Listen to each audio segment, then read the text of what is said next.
Quand on parle de home cinéma sur l'ISE, impossible d'ignorer Hisense. Aujourd'hui, je présente les points forts de Hisense avec Christian Schuller, notre expert home cinéma. Salut Christian! Bonjour Nicolas, je suis ravi d'être ici. Nous présentons aujourd'hui de très belles choses dans le domaine de la projection et des téléviseurs laser. C'est parti! Ici, nous en avons un, le clou du salon en home cinéma, et c'est le Hisense RX10. Il n'a pas seulement un look spécial, il a aussi beaucoup de choses à offrir. Christian, qu'est-ce qui le rend si particulier? Oui Nicolas, c'est un projecteur vraiment spécial. Le design est très audacieux, très inhabituel comme tu viens de le remarquer. Donc ce n'est pas un projecteur typique, et même ses caractéristiques et ses fonctionnalités ne sont pas courantes. Ce qui ressort particulièrement, et sur quoi Hisense travaille toujours, c'est d'élargir la flexibilité d'installation. Et on le voit tout de suite ici à l'avant, il y a une très grande optique intégrée.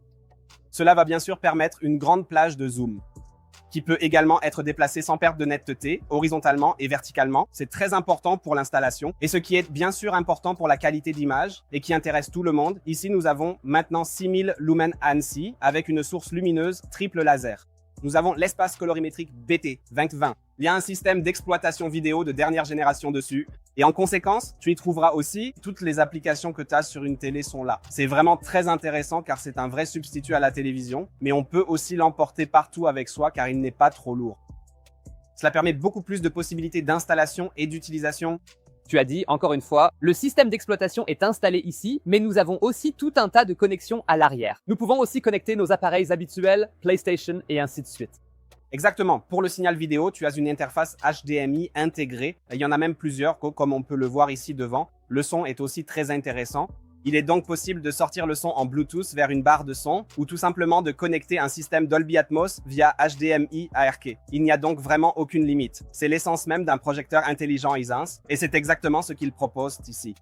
Ici, à l'avant, nous avons aussi quelques capteurs, Christian, et même un bon nombre.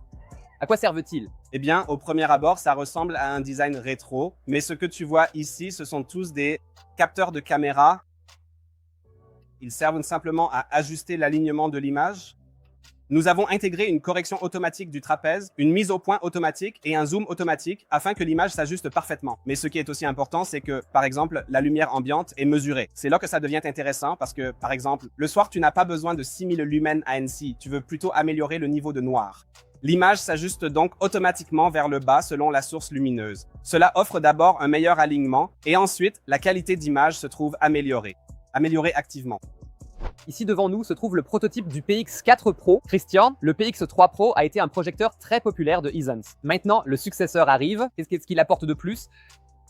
En fait, ce n'est pas le successeur, Nicolas, ce sera un autre appareil. Donc, le PX3 Pro restera disponible tel que nous le connaissons et que nos clients apprécient. Le PX4 Pro est un tout nouveau développement.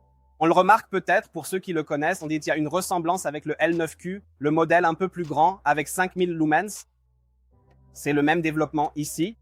C'est pourquoi nous avons le même châssis à l'intérieur, mais si l'on regarde les détails, on peut très vite constater les différences.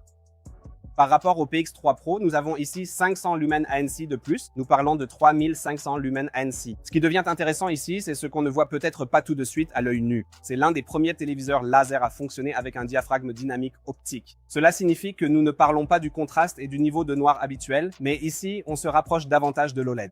Et ici, nous parlons du double du contraste d'un PX3 Pro. Et c'est là que réside l'immense valeur ajoutée. Donc, nous n'avons pas seulement plus de luminosité, mais surtout un meilleur niveau de noir.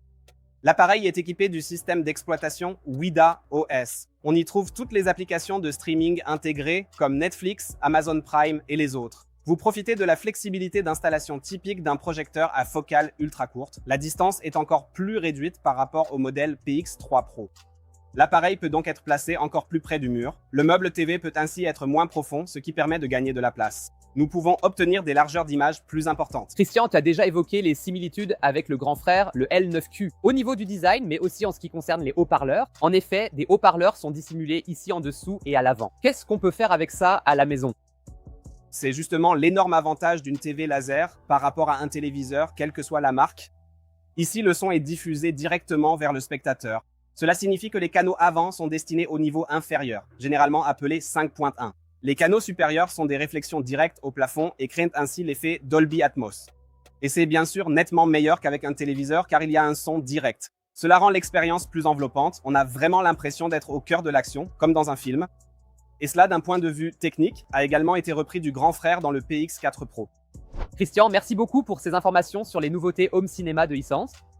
Dis-nous rapidement, quand pouvons-nous attendre ces produits? Oui, c'est un peu comme des signes astrologiques. Nous sommes sur un salon, donc beaucoup de spécifications ne sont pas encore définitives. Mais c'est une bonne nouvelle pour tous les spectateurs. On pourra voir ces nouveautés ici, en Allemagne, dès 2026.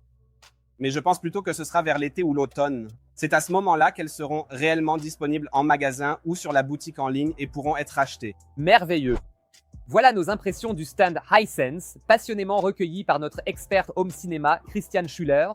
Si vous ne voulez plus manquer aucun temps fort, abonnez-vous absolument à notre chaîne YouTube.